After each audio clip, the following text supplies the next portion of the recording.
Ladies and gentlemen, boys and girls, welcome back to another week, another episode, another exciting, what, 45, 50, however long this episode's going to go, Trent.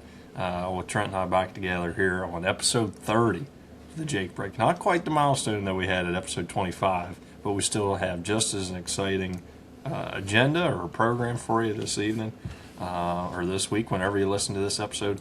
And we're excited just to get right into it. So, just to give a headliner here, if you're watching the video, you might see Trent and myself sort of ducking and diving out of the picture, looking around like, we're not seeing flashing lights or nothing like that outside.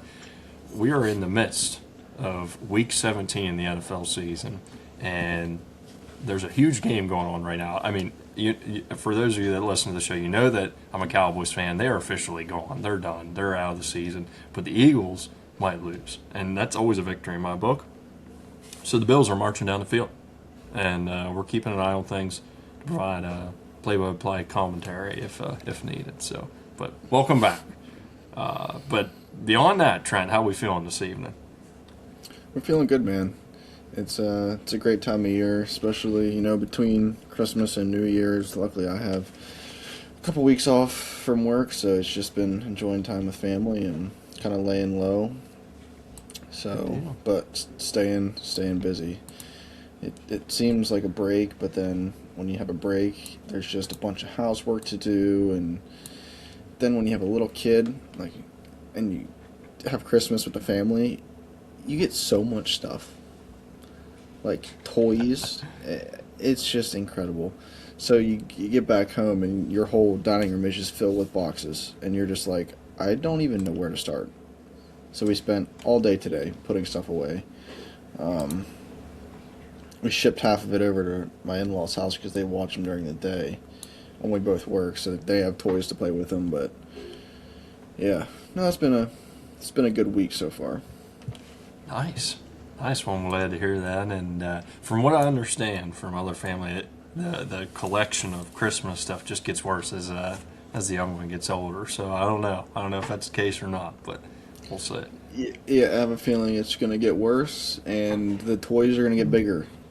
It's not only going to be a small little busy board. It's going to be a ride-in Jeep kind of deal. It's going to be a four-wheeler and dirt bike, and I'm excited for those days because it's much more interactive and Oh yeah. get to go do fun stuff. Right now, it's like watch him lay and roll on the ground and scream, and you give him a new toy, and then he does that for 5 minutes, and then he wants something else. But yeah, I can't wait for the fun stage to hit. Well, that's good. Well, and I tell you what else was fun this weekend, Trent, was watching the old Pinstripe Bowl. The only fun thing oh my gosh, sorry about that. The Bills just had a massive first down here, and they're marching down the field. So, but the only on to get fourth back and to, 10, on fourth and 10, mind you. and they just barely got back to the line of scrimmage, or here on third down. Yeah, Breaks and they the lateraled tackle. it. Yeah. Oh my gosh. Man, this is just insane. Okay, I see. We should have a live show where we're commentating games like this because I feel like this would be legendary. But Yeah. but anyhow, one other thing that was exciting here this weekend was the old Pinstripe Bowl. I mean, Penn State looked good. I know people were going to say, well, Clemson had 20 some starters out, or I don't know how many starters. They had a bunch of starters out. So did Penn State. Yeah. But it looked electric. I would not have wanted to have been there because it was pretty freaking cold based on my understanding. But it's a fun game to watch, nonetheless. Yeah, we watched it while we were doing gift exchanges, so I can't commentate too much on it, but it was in the background, and I watched a decent amount of it. But a big defensive showing from both sides. It was a very low-scoring game there until the end. The floodgates opened, but for both Katron Allen and Nick Singleton to not play, for our backup running backs to step up the way they did, I saw that too. Big throw. But back to Penn State. Yeah, I mean, for the amount of starters we had out, again, same thing for Clemson. I'm really happy to see it for the players, but I'm happier to see it for Terry Smith. Oh, yeah. I saw a headline, under James Franklin era, he was 1 and 11 or 1-15 against opponents where they were the betting underdog. Right. Terry Smith is 1-3. So, and to see him close out his stint of interim head coach with a win in a bowl game is massive. And you can't help but smile watching him talk after the game's over, and he's like choking up on tears of how much Penn State means to him and his family. To be able to pull out that win is just huge. And I'm super glad that Penn State is getting to keep him next year as to play some role in the Penn State organization. Yeah, because I think if I'm correct, they signed him to a 4-year deal, and he's like the associate head coach, so basically the second in charge of the team. And I mean, he's got something cooking there. Like, that culture is amazing there, and I'm sure Matt Campbell is, based on my understanding of him, is a big glue guy.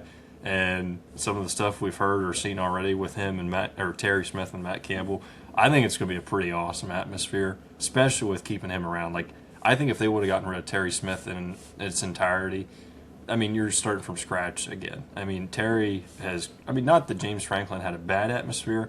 I think he was a player's coach, but Terry just expanded on that, made it even better in his short tenure there as the main man. And I don't know. I'm excited for next season. I'm excited. Yeah, it's going to be – I'm really excited for next year already and to see how Matt Campbell can transform the locker room.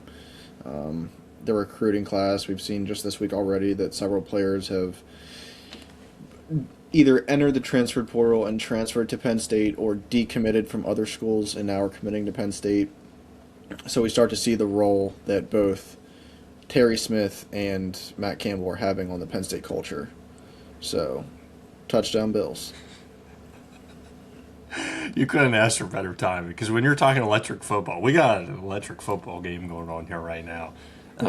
So we apologize for the distractions, but if you are watching this game, this will be posted after the game, but if you watch this game, you understand. I mean, this is wild. But no, I totally agree. I'm so excited for next year. I mean, we have been seeing some recruits coming back to Penn State that may have changed their mind. We've seen some flip the script to say, hey, I'm coming to Penn State. I don't know. I know we've talked about the whole Matt Campbell transition earlier, but I am just excited to see what things look like here coming up soon. But talking about big name transfers, something that you called several episodes back, I think needs to be addressed tonight. There's rumors, there's speculation going around. If people didn't listen to that episode, Trent, do you want to fill them in what's going on?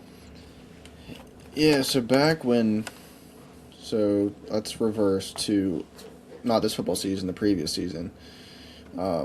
Drew Aller states he hasn't stated, back in that timeline, I don't think he stated he was coming back yet. But between Coach Franklin, Beau Pribula, and Drew Aller, there had open conversations that Drew Aller said, I'm coming back for another year. I'm not going to the draft. So Beau, in his mind, he's like, I want to play football. I need to show myself and prove myself so that way hopefully I can make it to the league one day. So right before our national championship run, Beau enters the transfer portal and then can't play, in the playoffs. Mm-hmm. So he entered the transfer portal, transferred to Missouri, and it's been several months ago, that I said, what if, Drew Aller, he's going to declare for the NFL draft, because he's a senior. Mm-hmm. We're going to need a quarterback. We have Ethan Grunkemeyer, but I don't think right now he's who we need to get this program back on track. Don't get me wrong. I think he has a lot of raw talent. He just needs more playing time. Right. But I think Matt Campbell wants to make a splash next year with Penn State. I think he wants to get this program back on track right away, and he doesn't want to go through a rebuilding process. I think he wants to make a big statement next year, and the way to do that is to have a quarterback who has more than 5 or 6 starts under his belt. So I called it 5 or 6 months ago. I was like, what if Beau Pribula enters the transfer portal, comes back to Penn State? And I guess earlier this week or last week, Beau entered the transfer portal from Missouri. Mm-hmm. He hasn't. No news is broke of where he's going yet, but I think it's this perfect storm. I really don't think he's going to follow James Franklin to Virginia Tech. He is a Pennsylvania boy through and through. He's been a Penn State fan all of his life. I think he graduated with his undergrad from Penn State. I really think the Pennsylvania kid wants to come back home and play his last year of eligibility in blue and white. So You heard it here first, folks. I mean, without a doubt, you were the first to call this, and we will take credit for being the first in the game to call this. I mean, Trent was the first on the block to say about this, but I don't know if this is true or not, right?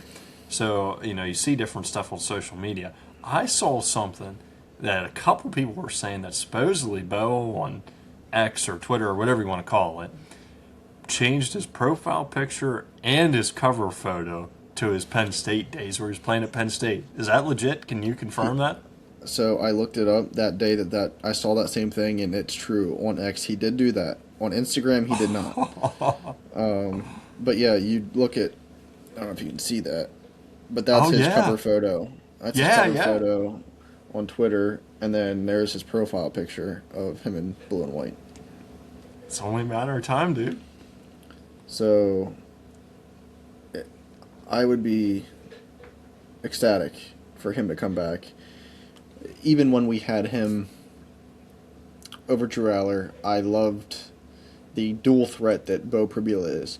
There's something to be said with a quarterback that's a dual threat, not only in college but also in the NFL. You see what Lamar Jackson can do to teams. You saw what happened to us versus Oregon, right? When you have a quarterback who has to keep the linebackers honest, opens up so much down the field. Now, was Drew Aller completely immobile? No. But was he the most mobile guy? Oh my goodness, Jake, are you watching the game? I'm sorry. I am. They called back touchdown. They scored a touchdown, and then they called it back because he was short, and it went to 4th and goal, and they scored a touchdown, and now they lined up for going for 2 to win the game. They're down by 1. All right, back to the original scheduled program. I just think with a dual threat quarterback, Beau Pribula offers so much to any college team, and I really think that it would be a huge splash for our program next year. Well, and you got to think in recent history, when has there been one of the most electric Penn State football teams in recent history? Yeah. What type of quarterback did they have? Trace McSorley. That's right. That's right. And the thing is, Trace McSorley is now the quarterback coach because our quarterback coach, I don't know if he left or if he was dismissed, but Trace McSorley is now the quarterback coach. Oh my. What just happened? Sorry, people. They just went for 2, and that was an epic failure. Oh, that was a bad word Josh Allen just said. He was wide open, too, but, man, that's tough. But you're right. I mean, we talk about a perfect storm, right? He changes the profile picture. He changes the cover picture on X. Trace McSorley is the quarterback's coach. What more could you want? Like, the painting is all done. You just got to hang it up and put it in a frame. I mean, at this point, everything seems to be lining up right. I don't see where he goes to another school. I really don't. And, like, he's made it very clear before that he is not driven by money, right? Right. He's not... The money that he's received from NIL, he said that his accountant or his financial guy, he doesn't really see any of the money. It just goes there, and it is what it is. So I think he wants to make a name for himself to get him to the next level because the paychecks really come in the NFL. Right. And if he goes to a school like, I don't know, some not huge name, right? You're not going to have the receivers. You're not going to have the offensive line to make you shine. He wants to go somewhere his last year to give him draft stock. Yeah. That's how I look at it. So, and I think with the restructuring of Penn State and a whole bunch of the recruits leaving, they have a lot of NIL money, and I think Matt Campbell is going to be very aggressive with that, with our donors. So I think it's going to be... I think it's a possibility. Now watch this just get shot down. when he transfers somewhere else. But I mean, hey man, it's still on the table. We called it first. I mean, you called it out the gate. I mean, I don't know what episode that was, but that was a while back that you had called this. I mean, Yeah. that's Adam Schefter type level. I know we talked about this before. I mean, that's borderline on that level if you call it that early in the game. So it's exciting. It's exciting stuff. So we'll see how it pans out. I mean, I don't know what the timeline is on that, but I feel like it's going to be within the month, right? That some kind of announcement's made. I feel like, but we'll see. With a name, I mean, Bo Pribula isn't a giant name in college football, but in the Penn State group, it is a huge name, and I think a lot of fans want him to come back because when he was at Penn State, fans were begging James Franklin to start or just to give him a shot, right? Right. Because we throw him in, we throw him in for a play here, and usually when he gets thrown in for a play, it's going to be a quarterback run. Yeah. It wasn't a sneaky offensive scheme, right? Kotelnicki would call a play. Drew Rowler would either go out the wide, line up as a wide out, and then Beau Pribula comes in. Ooh, what do you think is going to happen? It's going to be a quarterback draw. 7 plays later, same lineup. What do you think is going to happen? Quarterback draw. So he just needed a shot, and I don't blame him at all for going to Missouri to get that time to prove himself. So I think I'm still hopeful. Oh yeah, heck yeah, yeah. And I'll be curious to hear what other people think about this. If you think that we are way off or Trent's way off on this, please let us know. Because I'm curious to hear. I know we have some diehard Penn State fans that are regular listeners. Be curious to hear what you think, what your thoughts are on this. But moving up the ladder, I mean, there has been some exciting games here this weekend as far as NFL is concerned. Thankfully, the Cowboys had a good bounce back win against Washington, but it doesn't really matter now because they're out of the playoffs. I'll be curious to see. The only thing I'll say about the state of the Cowboys right now, based on what Jerry and Stephen Jones and some other people have said, if Matt Eberflus, I don't wish anything bad on anybody in the NFL, but if Matt Eberflus isn't gone after this season, I'll be very surprised. Very, very surprised. It's been a disaster. There was a flash in the pan that gave the Cowboy fans hope, and then it just brought us back down to reality. But other games, though, today, Steelers, if they would have won today, they would have locked up the division. They lose to the Browns, of all teams. And Shador Sanders and the Cleveland Browns. it just goes to show. I mean, there's rivalry games. You just never know. Yeah, man. I really didn't. I mean, it was in Cleveland, so they had the home field advantage. But I really didn't think that they were going to be able to. I mean, the Steelers aren't a red hot team. Do I think they have a chance to make a run for the chip? No, absolutely not. But did I think Aaron Rodgers, with his postseason history and just his experience, I thought that they were going to win the game. I didn't think they were going to smoke them, but I thought they were going to win by 7 or 10 points. They had a chance there at the end, and they go they go what? They have 4 chances, first and goal. Yeah. And they don't score on 4 straight passes. They just kept trying to feed DK. I understand, but you got to pull something else out of the pocket. Well, yeah, and that was the thing today. They didn't even have DK Metcalf. They didn't have Austin, their top 2 receivers. I mean, there was passes there that they should have. I mean, DK was winning those every day of the week. So they were trying to feed. Who were they feeding there at the end? I forget. It's a wide receiver that they kept calling him by his initials, and I am not super familiar with him because I like the Steelers, but I'm not a huge Steelers fan. But he just wasn't getting it done. I mean, it looked like he ran like 2 wrong routes at the end of the game.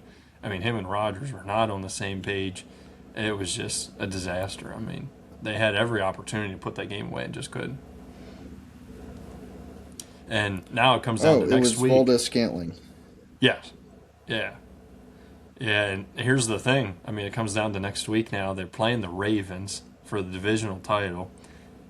Whoever team, based on my understanding, if the Steelers lose, they're out. If the Ravens lose, they're out. So, and the thing is, the Ravens are playing some good football here the last couple weeks. They've gotten a little healthier. King Henry is doing his thing, so it's just like I don't know. I don't know if I'd want to face that team right now. And the Ravens and DK Metcalf isn't going to be back next week, and it's not 100% certain that Austin's going to be back next week. So I don't know. They got to figure something out if they want to make it to the postseason. Yeah, because right now I would say the Ravens are red hot. They are on a 5-game win streak. Middle of the season, they didn't look great, but they really turned around here at the end, the last third. So the receiving core for Pittsburgh is hurting right now because DK got suspended. Was it 1 or 2 games? 2 games, yeah. So today and next week. Because that punch he threw at the fan last week. Mm-hmm. Yeah, my bad. I said that earlier. It was because they fed Scantling on the last 3 passes of the game, and I didn't realize. So when Adam Thielen requested a trade out of Minnesota, I didn't realize Pittsburgh signed him. I must have missed that headline. Yeah, it was really under the rug. I mean, Adam Thielen, a veteran wide receiver, and a veteran wide receiver, like I think you have to get him more in the game. I think he had 2 receptions today.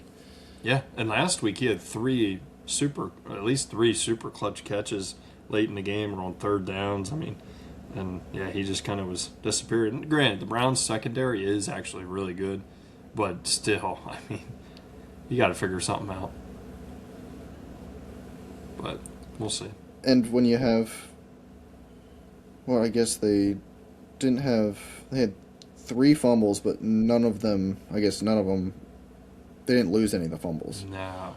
So, but still, you have to find a way to put more than 6 points on the board at the end of the regular season at crunch time. Yeah.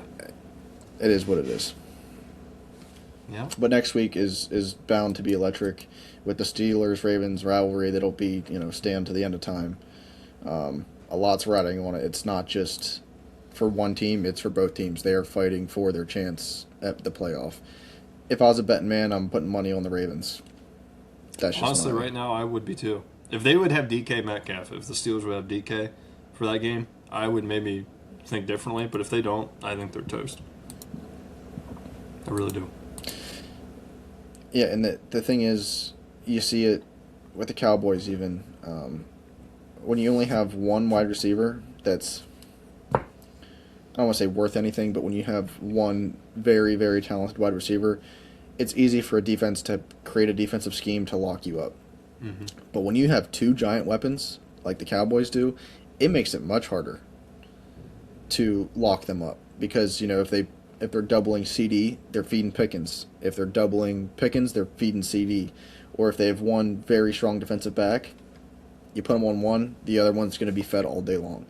So, I agree that the Steelers have more of a chance with DK, but I wouldn't say that's the end of, end all, say all be all. But yeah, no, I agree. But this week is going to be a good time regardless because there's some more good football coming up. New Year's Eve, New Year's Day. There's always some. I mean, there's going to be some great college games on. But beyond the football, Trent, any exciting plans this year for New Year's Eve? Any traditions you do there? I think so. My mom's birthday is on New Year's, so that's always that's right. Yeah, an added celebration. But I think her family has been doing a New Year's Day meal for as long as I've been around, at least. Which is, I think it's been since she's been little. But they do hog maw. Have you ever heard of hog maw? I've heard of it, but remind me again. What is that? So it's I believe it's the pig stomach. Oh, okay, yeah. So they take the pig stomach, which is like a thin, like sausage casing type material, and you stuff it with like sausage and potatoes. So we do that every New Year's Eve or New Year's Day on top of like sauerkraut, pork and sauerkraut. But as you know, I'm not a big sauerkraut fan. I smell it and I get nauseous a little bit. So I can't even imagine, putting that in my mouth. So I'm going to stick to the hog maw and slam about half of it. So, but past that, I'm not staying up New Year's Eve. I can't do that no more. So, yeah. How about yourself? I knew that I knew it was something like that, but I wasn't 100% sure. We always just called it filled pig stomach. And you're right. That is phenomenal. I love it. I don't know if it's a tradition, outside of our area, but I love it. The other thing that you'd mentioned there too was the pork and sauerkraut. Um, that's something that is like a hardcore tradition locally here too. Like that's something that if you don't do it on New Year's Eve, that's considered or New Year's Day, that's considered like bad luck, right? So I don't know. We got to do some research on that to see if that's something that's just like localized to our area. Like if anybody else does it out there, I'd be curious to know because I don't know. We've always done it ever since I've been little. But as far as plans for me, I don't got a whole lot of anything going on. We always host like a little shindig, a little get together here, so I'll be frying up some wings and cooking and doing all sorts of stuff like that, just enjoying time with family and friends. So that's about it. And I will try to make it up till midnight. Jake, wait till you have a 5-month-old. There is no chance you're staying up till midnight. Well, at this rate, I think I'm gonna have to wait another 5 years, so I think I'm good. It's Hey, you don't know what can happen, Jake. You might get chosen for the Bachelor, and then in 9 months you're gonna have a wife, and then you're gonna be popping out kids. That's true. That could happen. But I think that's about it for me. What you want to talk about? The one other thing that we tried this past week? Sorry, don't mean to cough and hack into the microphone here, but yes, I think that needs to be brought up, and we have some video evidence of it as well. So, for those of you that listened to episode 25, you realize that was an exciting, fun episode. All right, yeah, so if you didn't listen to episode 25, be sure to check it out because it's by far one of our most favorite episodes we've ever done before. But like Trent said, it was brought to our attention that a popular, or maybe not a popular, but an exciting dish for one of our guests was the delicacy of putting butter, specifically like country crock butter, on the white powder donuts. Trent and I gave it a try, and I'll be honest with you, if you watch the video, we'll put the videos up, you'll think that I think it's disgusting. And I'll be honest with you, it's not my favorite thing in the book. It really, truly isn't. But I think where we made a mistake, I consulted with the expert in it, and they said we have to let it warm up a little bit before we do it. Like, not melted, but we have to let it warm up a little bit. And we did not do that. It was ice cold. The texture, like the coldness and everything just, oh man, dude, it gives me the chills thinking about it, but not in a good way. Like, I don't know. I wasn't a fan on the first try, so maybe we gotta let it warm up a little bit, then do it. But I don't know. We'll let the people judge it based on our reactions. But walk us through play by play, Trent. What you thought of it there? Yeah, so I didn't know what to expect. So my wife had it the night before because I waited till you came so we could try it together. She ate one and then she ate another one. She didn't think it was that bad. I don't think it was her like favorite thing. Like she's never gonna just like whip out the butter and eat powdered donuts, but she wasn't hateful. Yeah. Did I try it first or did you try it first? You tried it first. I was Yeah. nervous. Yeah. So like, it was a little weird with like the cold butter because it's like for those of you who don't know, you don't melt the butter. It's like just a big heaping glob of country crock on a donut. Like you don't just like spread it on there. It's just a glob and you pop the whole thing in your mouth. So the consistency of the cold butter with the donut was a little weird, but like after you got 3/4 of the way through, it kind of mellowed out, and it wasn't, like I said, it wasn't hateful. Now, did I love it? No. Did I mind it? Not really. I didn't hate it. Yeah. But like, yeah, when I was recording Jake, I don't know if you can hear me. I am dying of laughter, absolutely dying, because I can't tell if Jake's gonna puke or spit it out or both. I'll be honest with you, Trent. I was borderline thinking about it. Yeah. I was really thinking about it because the texture. It wasn't so much the taste, the texture, and just like the cold and the kind of room temperature donuts. Like I don't know, dude. It just sort of, like I said earlier, it gives me about half the willies or the chills or whatever thinking about it. I don't know. It was different. Might have to go round two. I was dying. Oh, it was so funny watching Jake. He was like trying to put on the face of like, oh, it's not that bad, but he didn't do a very good job hiding it because he looked so uncomfortable. Oh my. Yeah, it was a tough scene. It was a tough scene for the Jake break folks. So, um, but something I don't know. It might have helped to kind of wash it down a little bit. If I had a little bit of coffee or something to wash it down with, but I, for one, was not going to drink coffee that late, and secondly, I wasn't going to drink it that late at night without the good stuff from For Wellness. So I'm not sure if we mentioned this in the last episode. I think we may have, but we appreciate the folks that have already used the code and taken advantage of this offer because it's a great deal, crazy deal. After we got through like the Black Friday, Christmas shopping season here, for those of you that don't know, For Wellness makes all these great products to put in your coffee, for snacks, for health and wellness. To, if you're an active athlete, for inflammation and recovery. I got some different products I'll be happy to show on the show sometime too. But for those of you that haven't checked it out, go on forwellness.com. If you see some products that you like, use code JACOB, JACOB 80005.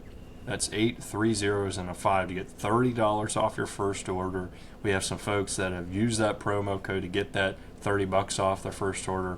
Go ahead and give it a try. I mean, their products are all pretty reasonably priced and they're high quality, well tested. So $30 off gets you that product for darn near free, depending on what you get. So no harm, no foul. Orders over $50 get free shipping. So all in all, pretty good deal if you haven't checked it out yet. So since I didn't have that, I didn't have anything to wash it down other than some water and some soda that evening. But maybe we'll have to give it a try some other time now that we got some feedback or better instructions. But I don't know. This week, Trent, I'm excited for the gas and brakes because of what you're going to talk about. I think we just need to roll right into that because I'm sort of licking my lips just thinking about this and picturing it. So do you want to lead the charge with us? I will indeed. So I'm going all gas on braised deer shanks. For those of you who don't know what a shank is, it is from the knee down on a whitetail, or any animal, but what I did was a whitetail deer, from the knee down, front or hind legs, it don't matter. But for any of you that know, that have cut up your own deer meat before, when you try to cut through the shanks to grind them, it's like cutting through steel wire. There's so many tendons that run down through the shanks that it's difficult to cut. It sometimes clogs your grinder. That's how muscly, all of the Achilles tendon and all of the very thick muscles and ligaments that attach your knee to your ankle are in there, right? So a lot of people just throw them in the grind pile and then pray it doesn't log up your grinder. But I saw this thing a couple years ago about braised deer shanks. So you basically cook them real low and slow, and all of those ligaments turn to gel, and it's fantastic eating. So I was like, when I was cutting my deer up this year, I'm like, you know what? I'm gonna cut two off. I'm gonna grind the rest. So I'm gonna cut two shanks off, and we're gonna try it, see what happens. Well, I did it today in a Dutch oven. So you essentially take celery, carrots, onion, tomato paste, red cooking wine, and beef broth. Put it in a Dutch oven, throw it in the oven at 275 for 5 hours. So I just let it sit in there, and about 5 hours went by, and I went in to open the oven, and I grabbed the deer shank bone with my tongs, and when I picked up the bone, there was no meat on it. It just all fell off. And it's crazy. It was the hind leg, mind you. And for any of you who's ever hung a deer, you put your gambrel or your hoist through where the Achilles tendon attaches down by the ankle. So that tendon can hold several hundred pounds. It is a very strong tendon. That turned to butter. Really? I cut a piece off and put it in your mouth and it just melts. No stinking way. Okay. Now I'm curious. So I picked up with the tongs, I picked up the calf muscle, so it's, I don't know, 4 or 5 inches long, 2 inches wider. So when I went to pick it up out of the liquid with my tongs, it just disintegrated into bits and pieces. It is more tender than a backstrap done in a crock pot. Really? Yes. Dang. It was absolutely phenomenal. From now on, I will never be grinding any deer shanks. Every deer I will be vacuum sealing all 4 shanks to keep for this exact reason. Wow. And for those, I mean, obviously you sent me the recipe, but for those that are listening now, where'd you find that recipe? What was it called? I mean, we can share that, but what was it? Yeah, so it was online. It's actually a meat eater. So for those of you who don't know, there's a popular show called The Meat Eater that this guy is a huge hunter and he eats every piece of wild game that there is. Hmm. So I think I sent it to you. I'm gonna try to pull it up here, see exactly. It's called Red Wine Braised Venison Shanks from themeateater.com. And it's pretty simple to do. We served it on mashed potatoes and corn. It's just like Okay. it's like roast beef. It's like a pot roast. And if you have anyone in your family that is like they don't like eating deer because it's gamey, Hmm. I guarantee you can do this recipe, and they will have no idea. Wow. Okay. I got to try this. I'm fired up. They will have no clue that it's not a chuck roast. It's incredible. When you pick up that bone and there's no meat, for any of you hunters out there, you wouldn't believe it, knowing how tough that muscle group is. It's incredible. Dang. Okay. Well, that might go down as one of the best guesses we've had on this show. I mean, I'm excited to try it, and we'll definitely have to have it out there for the listeners to check it out as well. But Meat Eater is like top tier. Steven Ranella, super awesome, like conservationist hunter. He's not a big trophy hunter. He hunts to eat it. I mean, like the name implies, and I mean he gets some nice animals too. Don't get me wrong, but it's probably my favorite outdoor show out there. So, well, I'm going to go opposite direction. I'm going breaks. For those of you that don't watch us or haven't caught on so far, I'm starting like my whole family was sick. I thought I was, having superior immune system powers or something, just wasn't getting caught of it. Well, I think I got the tail end of it because everyone's been sick for like a couple weeks. I think I caught the tail end of it. I'm like coughing a little bit, kind of congested a little bit, but not much. Mostly just in the mornings, and then I'm good. And it's just like every morning for the last few mornings. I had my first nosebleed, Trent, since I've been in high school. And that was 2018 we graduated, so over 7 years ago. And that was because I got elbowed in the face during basketball and my nose was bleeding. I haven't had a nosebleed since then. I can guarantee you I haven't. And out of the wild blue yonder, during the middle of the day, I had to ram a tissue up my nose because my nose was bleeding. Like, I'm so over being sick. Like, I wish there was a way where, I don't know, people say if you move down south, like to Arizona or something, people just don't get sick or something. And I love where I live now. I love the area. But I would almost be willing to do that just to avoid getting sick with like these colds and flus and all this craziness. I hate it with a burning passion. So that's my I'm break gonna this knock. week. I'm gonna knock on wood because I've been pretty healthy recently and I don't get sick too often. But usually once a year, typically fall, early wintertime, I do get sick. But I've been good so far. So I'm praying I don't get anything because being sick it just downright sucks. Oh yeah, and I mean you got a lot going on now too, so it's like you don't really want to get sick either to miss out on it and all that stuff. So, and I thought I was in the clear And because you like don't I'm want to yeah, you don't want to pass it on go to ahead. anybody or anything like that either. I thought I was in the clear. Like I'm around people all the time for what I do for work. Like I'm in and out of people's houses and businesses and stuff, and I was like, okay, maybe I just build up an immune system and can pass it. Now, granted, I haven't been as sick as my family has been, but it still is just, I hate it. I hate it.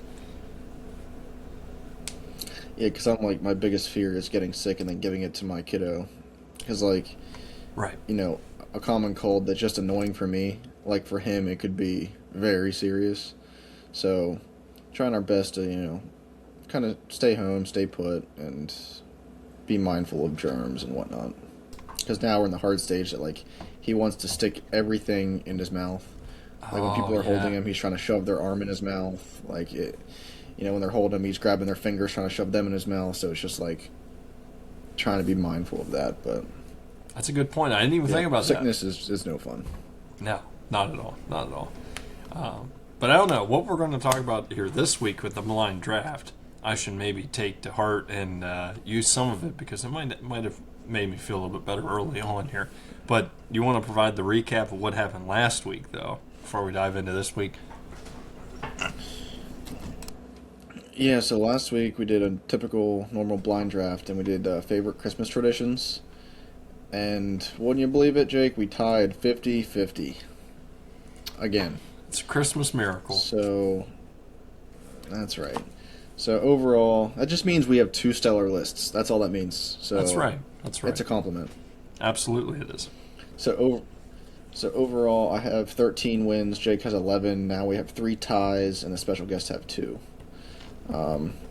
But spinning off of that into the winter season, the blind draft for this week, it's going to be a typical blind draft again. We're doing the top cold weather food/drinks. If you want to do all drinks, all foods, do whatever you please. But it's like something that you look forward to, that you eat mainly, drink mainly in the cold weather season. Yeah, I like it. And I'll be honest with you, Trent. I didn't even realize that winter didn't actually officially start till like last week. With the November we had, I thought that, I don't know, I just always assumed winter started like, I don't know, a month earlier.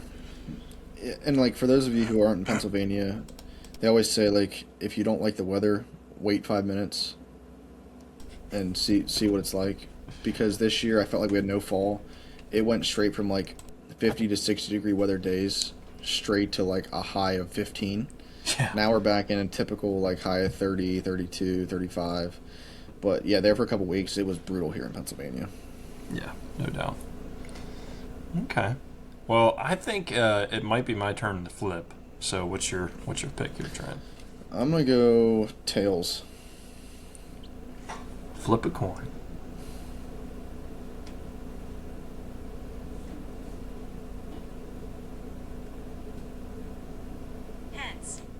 Heads. I'm telling you, Trent, you gotta go heads. I know, but every time I go heads, it's tails. So I tried tricking it, but it didn't work out. All right, well, I'm going to take the first pick here, and I'm going to go with the classic. Doesn't matter what age you are, it's always going to be. Oh, sorry, we said hot weather cold weather foods or drinks, and I'm going to go with hot chocolate for the number 1 pick. That's a stellar pick. Spin off that, Jake. I'm going some good old chicken noodle soup. Ooh, that's a good one. Okay. For the number 2 pick, I am going to go with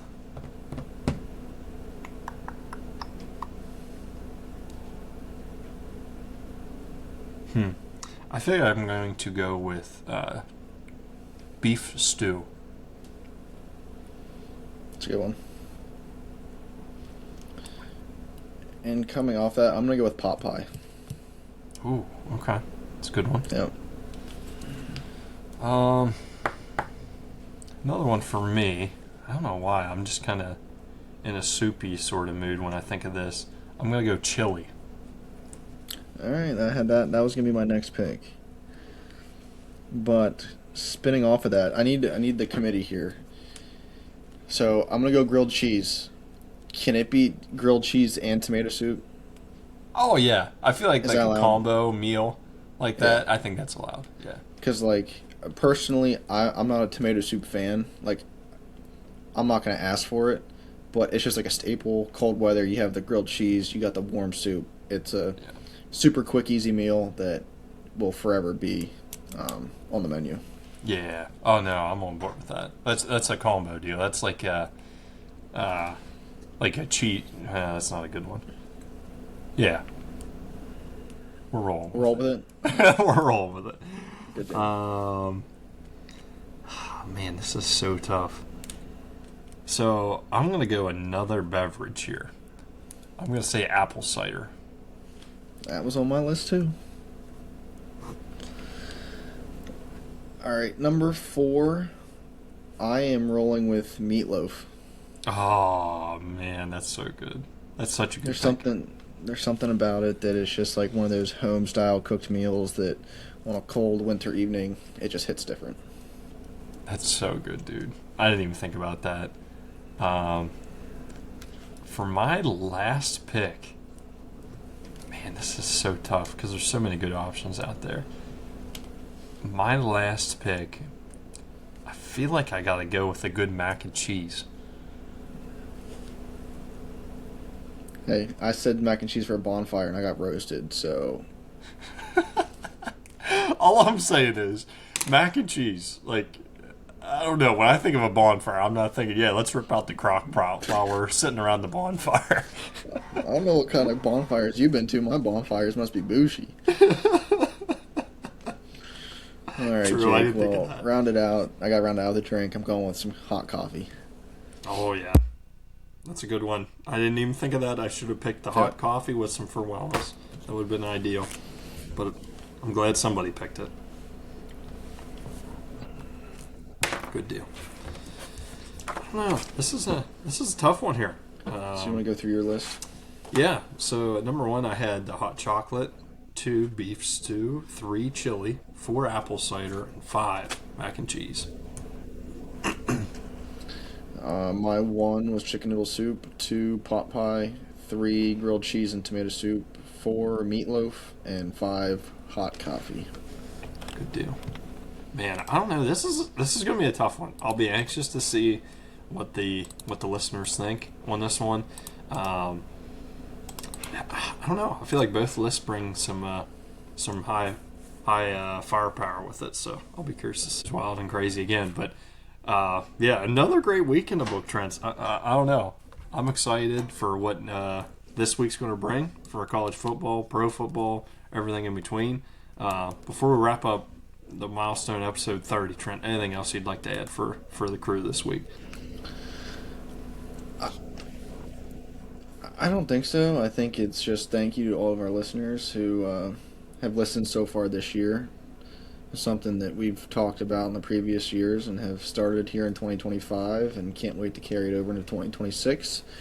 And hopefully the Jake break goes to the moon in 2026. That's the plan at least. So thank you very much for spending an hour or so with us and listen to us jabber and rant and talk about crazy stuff.